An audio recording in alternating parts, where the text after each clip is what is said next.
ആദ്യം നമുക്കൊരു web page ഉണ്ടാക്കാം. അതിനുവേണ്ടി ആപ്ലിക്കേഷനിൽ ആക്സസറീസിൽ ടെക്സ്റ്റ്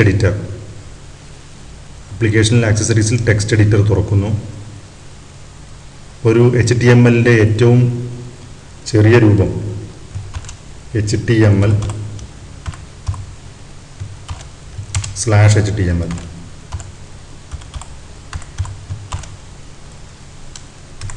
ഇനി ടെക്സ്റ്റ് ബുക്കിലുള്ള പ്രോഗ്രാം 34ാമത്തെ പേജിലുള്ള പ്രോഗ്രാം CSS ഉപയോഗിച്ച് ചെയ്യാനാണ് പറഞ്ഞിട്ടുള്ളത്. അതിനു മുമ്പ് അത് ആ പ്രോഗ്രാം CSS ഇല്ലാതെ നമുക്കൊന്ന് പ്രവർത്തിപ്പിച്ച് നോക്കാം.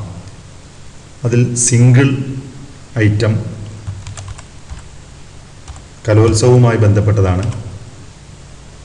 സിംഗിൾ ഐറ്റംസ് മോഹിനിയാട്ടവും ഭരതനാട്യവും.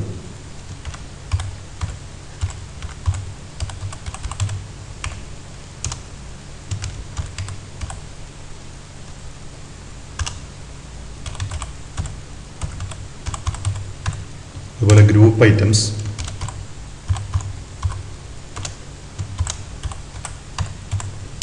ഐറ്റംസ് ഒപ്പനയും തിരുവാതിരയും.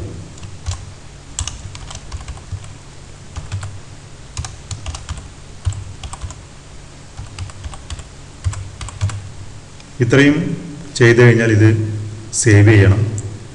നിങ്ങളുടെ ഹോം ഫോൾഡറിലുള്ള സ്റ്റുഡൻസ് വർക്ക് 10ൽ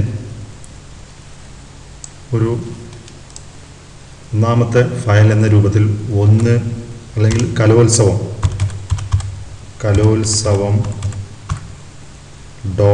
.html എന്ന പേരിൽ സേവ് ചെയ്യുക. ഇനി ആ ഫയൽ ഒന്ന് തുറക്കാം. ഹോമിൽ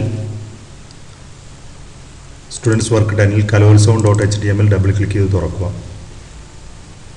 ഇപ്പോൾ നമുക്ക് നമ്മൾ ചെയ്ത വർക്കും അതിൻ്റെ ഔട്ട്പുട്ടും ഇത് രണ്ടും നമുക്ക് ഒരേ സ്ക്രീനിൽ ഇവിടെ കാണാനുണ്ട്. നമ്മൾ HTML ടാഗിനകത്ത് ടൈപ്പ് ചെയ്ത കാര്യങ്ങൾ അതേപടി ഇവിടെ വന്നിട്ടുണ്ട്. നമ്മൾ ഉദ്ദേശിച്ചത് സിംഗിൾ ഐറ്റം അതിന് താഴെ, അതുപോലെ ഗ്രൂപ്പ് ഐറ്റം അതിന് താഴെ വരുമെന്നാണ്. ഏതായാലും നമുക്ക് സിംഗിൾ ഐറ്റം എന്ന് എഴുതിയതിന് നമുക്ക് ഹെഡിങ് 3, നമ്മൾ കഴിഞ്ഞ വർഷം ഹെഡിങ് 1 ഹെഡിങ് 2 പഠിച്ചിട്ടുണ്ട്. ഹെഡിങ് 3 H3 എന്ന് നൽകാം. അത് /H3.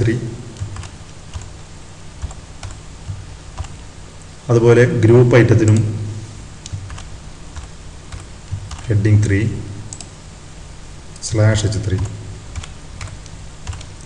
സേവ് ചെയ്യാം, റീലോഡ് ചെയ്യാം. ഇവിടെ റീലോഡ് ബട്ടൺ അമർത്തിയാൽ ഇപ്പോൾ സിംഗിൾ ഐറ്റം എന്നതിന് താഴെ മോഹിനിയാട്ടം ഭരതനാട്യം ഒരുമിച്ചാണ് വന്നിട്ടുള്ളത്. ഗ്രൂപ്പ് ഐറ്റം എന്നുള്ളതിന് താഴെ ഒപ്പന തിരുവാതിര ഒരുമിച്ചാണ് വന്നിട്ടുള്ളത്. മോഹിനിയാട്ടം എന്നെഴുതിയതിന് താഴെ ഭരതനാട്യം വരുന്നതിന് വേണ്ടി BR ബ്രേക്ക് റോ BR, അതുപോലെ താഴെ ഒപ്പനയുടെ ശേഷം BR. ഇത് സേവ് ചെയ്യാം. റീലോഡ് ചെയ്ത് കഴിഞ്ഞാൽ സിംഗിൾ ഐറ്റം അതിന് താഴെ മോഹിനിയാട്ടം ഭരതനാട്യം എന്നും താഴെ ഗ്രൂപ്പ് ഐറ്റം എന്നും അത് ഒപ്പന തിരുവാതിര എന്നും ഇപ്പോൾ വന്നിട്ടുണ്ട്. ഇനി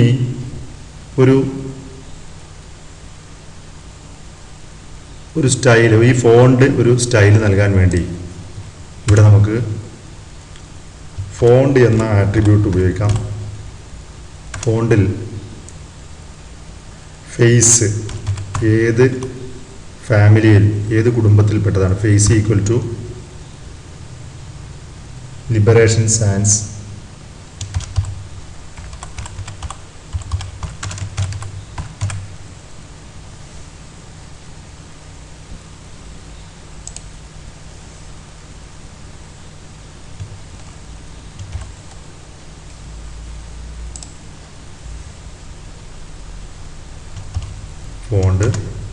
ഫോണ്ട് ഫേസ്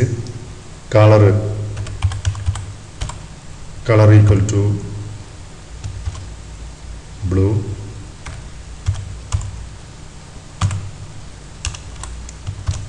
അതുപോലെ സൈസ് ഈക്വൽ ടു 5. ഈ ഇതിൻ്റെ അവസാനം /ഫോണ്ട് എന്നും ഇതിൻ്റെ ക്ലോസിംഗ് ടാഗും നൽകുക. സേവ് ചെയ്ത് കഴിഞ്ഞാൽ റീലോഡ് ചെയ്ത് കഴിഞ്ഞാൽ ഈ മോഹിനിയാട്ടം, ഭരതനാട്യം എന്നിവക്ക് ഈ നിറവും മറ്റും വന്നിരിക്കും. ഇനി ഒപ്പന, തിരുവാതിര എന്നതിന് ഇത് വരണമെങ്കിൽ ഇതുപോലെ ഈ ഫോണ്ട്, ഫേസ് ലിബറേഷൻ സയൻസ് ഇതെല്ലാം കോപ്പി ചെയ്യുന്നതിന് Ctrl+C, ഇവിടെയും അതുപോലെ അത് പേസ്റ്റ് ചെയ്യുക, Ctrl+V, അതുപോലെ /ഫോണ്ട് Ctrl+C, തിരുവാതിരയ്ക്ക് ശേഷം Ctrl+V. സേവ് ചെയ്യാം. റീലോഡ് ചെയ്ത് കഴിഞ്ഞാൽ ഈ തരത്തിൽ ഇതിൽ രണ്ടിനും ഈ നിറം വരും. ഇവിടെ ഫോണ്ട് എന്ന ടാഗും അതിൻ്റെ ആട്രിബ്യൂട്ടുകളായ ഫേസ്, കളർ, സൈസ് എന്നിവ വീണ്ടും ഇവിടെ ആവർത്തിച്ച് ഉപയോഗിച്ചിട്ടുണ്ട്. ഈ ആവർത്തനം ഒഴിവാക്കിക്കൊണ്ട് നമുക്ക് CSS ഉപയോഗിച്ച് എങ്ങനെ ഈ പ്രോഗ്രാം ചെയ്യാമെന്ന് നോക്കാം. അതിനു മുമ്പ് ഒരു വെബ് പേജിൻ്റെ കോഡുകൾ എഴുതുന്നതിനുള്ള ഒരു സ്റ്റാൻഡേർഡ് ഉണ്ട്. അതനുസരിച്ച് നമുക്ക് ഇതിന് ചെറിയ മാറ്റങ്ങൾ വരുത്താം. HTML കഴിഞ്ഞാൽ ഹെഡ്, ബോഡി, ഹെഡ്/ഹെഡ്, അതുപോലെ ബോഡി എന്നതിനകത്താണ് ഈ ബാക്കി പ്രധാന പ്രോഗ്രാം വരുന്നത്. /ബോഡി.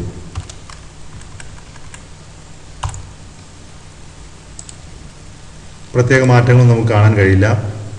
പക്ഷേ ഹെഡ് എന്നുള്ളതിന് അകത്ത് നമുക്ക് ഇതിനൊരു ടൈറ്റിൽ നൽകാം. ടൈറ്റിൽ നമ്മൾ നൽകുന്നത് സ്കൂൾ കലോത്സവം എന്നാണ്.